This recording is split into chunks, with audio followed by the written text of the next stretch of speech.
হরে কৃষ্ণ। বন্ধুরা, আপনাদের সবাইকে আদর প্রণাম। আমার নাম হরিদাস, ইস্কন মায়াপুরে থাকি। আপনাদের সবাইকে স্বাগত জানাচ্ছি আজকের শ্রীখোল পাঠে।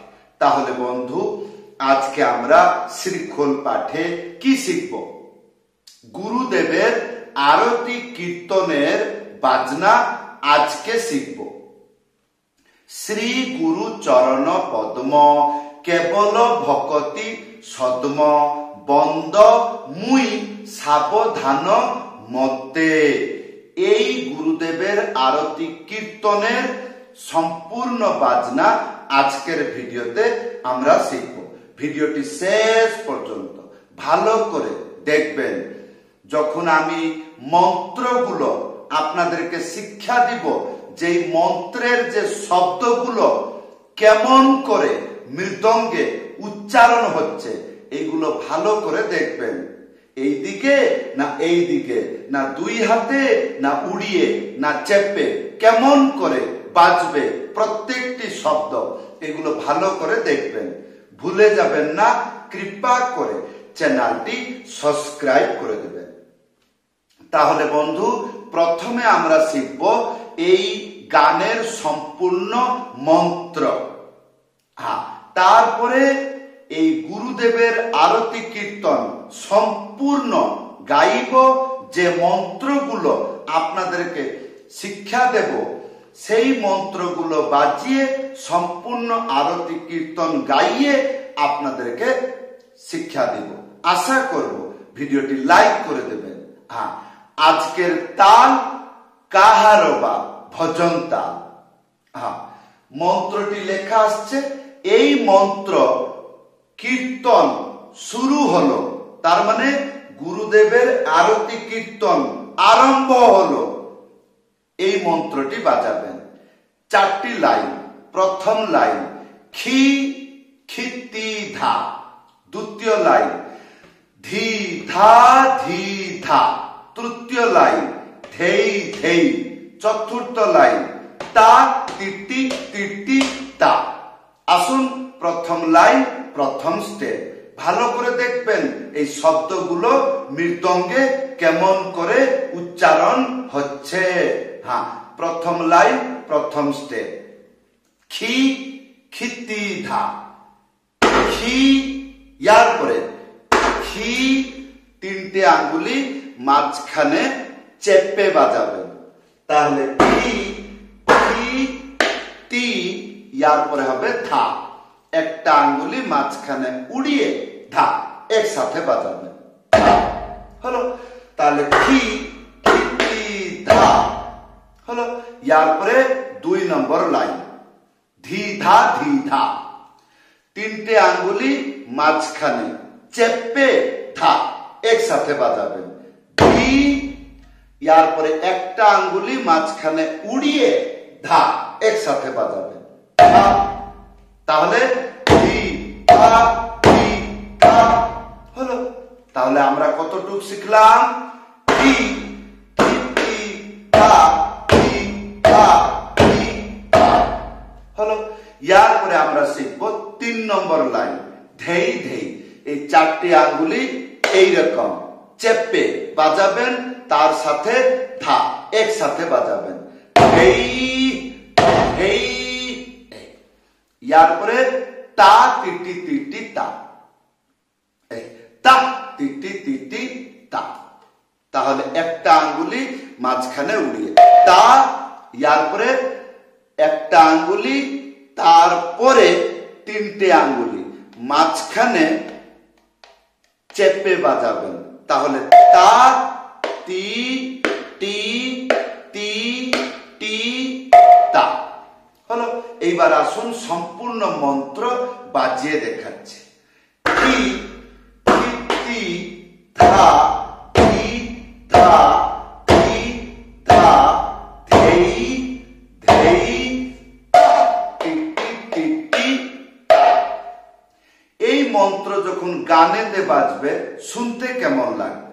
আসুন। শ্রী গুরু চরণ পদ্ম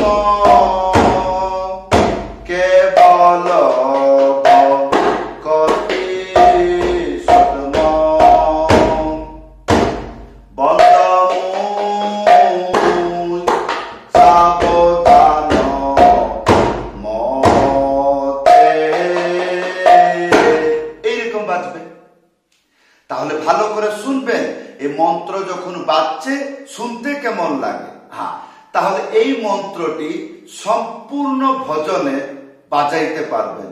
এইটা হলো ধীর।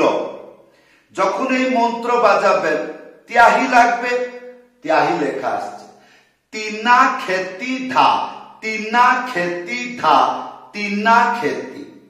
তাহলে তিনা খেতি, তিনটে আঙ্গুলি মাঝখানে চেপে, এইটা হবে তি, একটা আঙ্গুলি মাঝখানে উড়িয়ে না, তাহলে তি না খে, আর তিনটে আঙ্গুলি মাঝখানে চেপে তি, তাহলে তিনা খেতি। আর ইয়ার পরে ধা, একটা আঙ্গুলি মাঝখানে উড়িয়ে ধা, একসাথে বাজবে। তাহলে তিনা খেতি ধা, তিনা খেতি ধা, তিনা খেতি। তাহলে ত্যাহি আর পূর্ব মন্ত্র একসাথে মিলিয়ে গানেতে বাজালে শুনতে কেমন, আসুন গান গাইয়ে বুঝাচ্ছি। শ্রী গুরু চরণ পদ্ম কেবল ভক্তি সদ্ম, শ্রী গুরু চরণ পদ্ম কেবল ভক্তি সদ্ম।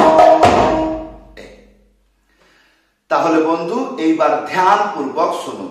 এই যে দুটো মন্ত্র সম্পূর্ণ আরতি কীর্তনে বাজাইতে পারবে, কিন্তু এখানে একটি নিয়ম আছে, ধ্যান পূর্বক শুনুন। নিয়ম কি? যখনই এই প্রথম মন্ত্র বাজাবেন তারপরে ত্যাহি দিবেন, আবার বাজাবেন, আবার ত্যাহি দিবেন, কিন্তু এইখানে একটি কাজ আছে। কি? যখন মন্ত্রটি বাজিয়ে যাবেন তারপরে ত্যাহি দিবেন, ত্যাহির পরে তাহলে ওই প্রথম মন্ত্রটা ধরবেন, কিন্তু কোথায় থেকে ধরবেন? ধেই ধেই, এইখান থেকে ধরবেন। কখন? যখন ত্যাহি গানের সাথে ত্যাহি দিবেন, ত্যাহি শেষ হয়ে গেল, ইয়ার পরে কোথায় থেকে বাজাবেন? ওই যে প্রথম মন্ত্র দিয়েছিলাম তার 3 নম্বর লাইন ধেই ধেই, হ্যাঁ, সেইখান থেকে শুরু করবেন। কখন? যখন ত্যাহি শেষ হবে, তারপরে সেইখান থেকে বাজাবেন ধেই ধেই তা টিটি টিটি তা, আবার মন্ত্রটি শুরু হইতে থাকবে খি খিনি ধা ধি ধা ধি ধা ধেই ধেই, এইরকম করে চলতে থাকবে। হ্যাঁ, তাহলে যদি বুঝতে পারছেন ভালো কথা, না হলে ভিডিওটি বারবার দেখবেন, না হলে কমেন্ট করে জিজ্ঞাসা করতে পারেন। তাহলে বন্ধু এই দুইটা মন্ত্র শিখে সম্পূর্ণ আরতি কীর্তনে বাজাইতে পারবেন। কিন্তু যদি আরতি কীর্তন ডবল এসে যায় তাহলে কি বাজাবেন?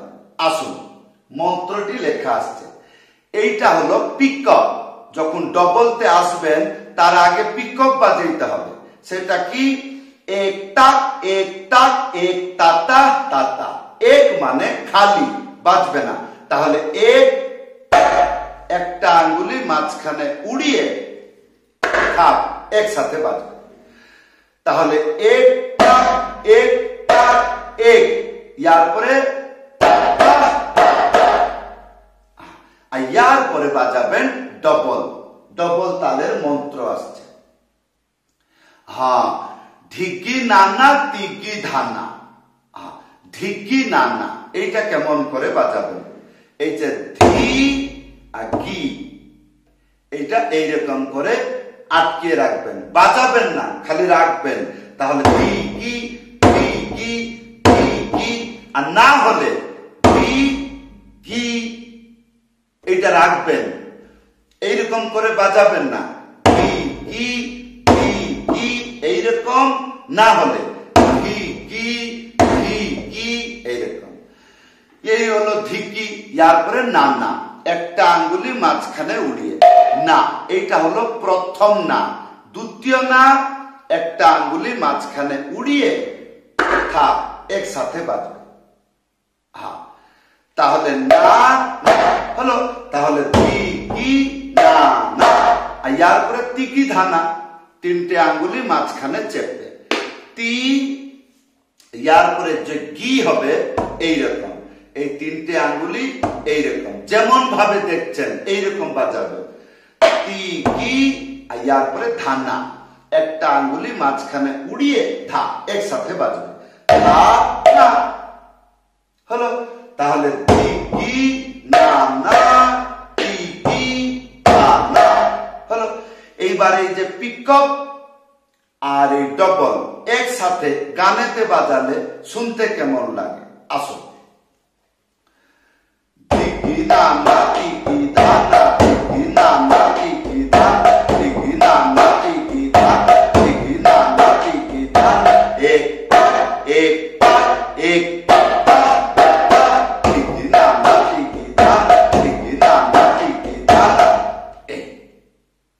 তাহলে বন্ধু এইবার কি, যখন আরতি কীর্তন গান চলতে থাকবে তখন ডবল আসবে। যেমন একটি জায়গায় ডবল আসে কেমন, চক্ষু দান দিল যেই জন্মে জন্মে প্রভু সেই, চক্ষু দান দিল যেই জন্মে জন্মে প্রভু সেই, জ্ঞান হৃদয়ে প্রকাশিত।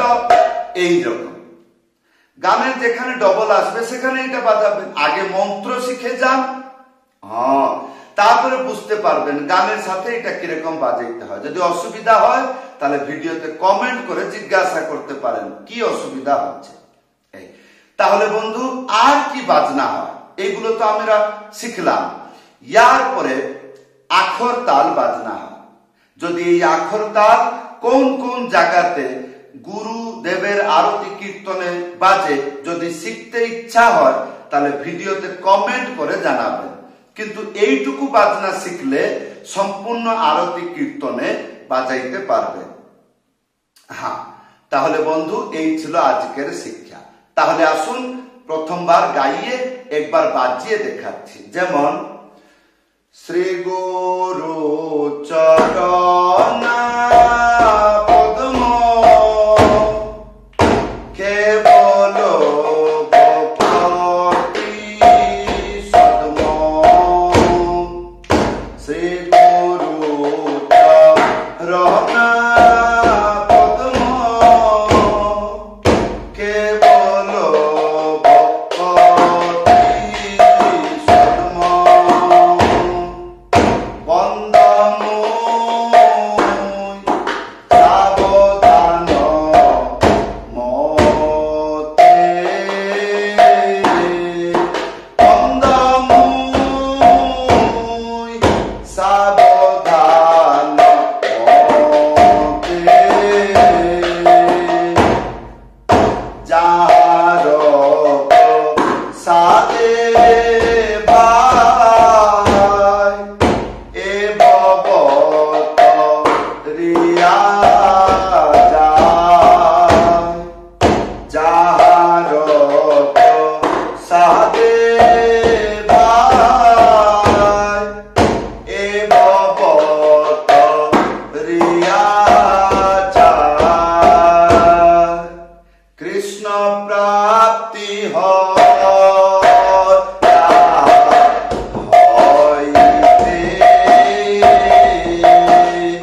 কৃষ্ণ প্রাপ্তি হয় হইতে।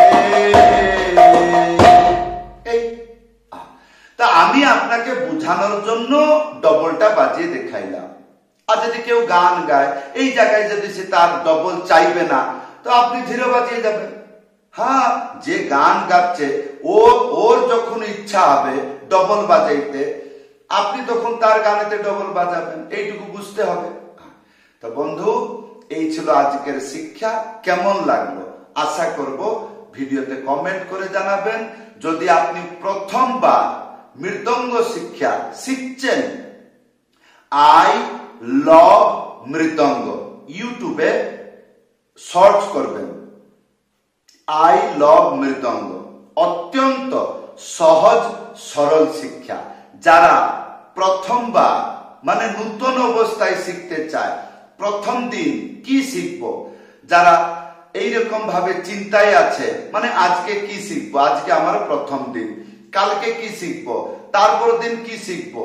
যারা নতুন অবস্থায় মৃদঙ্গ শিক্ষা শিখতে চায়, আই লাভ মৃদঙ্গ ইউটিউবে সার্চ করবেন, চ্যানেলটি সাবস্ক্রাইব করে তাড়াতাড়ি শিখুন। খুব শীঘ্র শিখে ভগবানের সেবায় দিতে পারবেন, তার মানে ভগবানের কীর্তনে বাজাইতে পারবেন অতি শীঘ্র। তাহলে বন্ধু, এই ছিল আজকের শ্রীখোল পাঠ। সবাইকে ধন্যবাদ, সবাইকে প্রণাম। হরে কৃষ্ণ।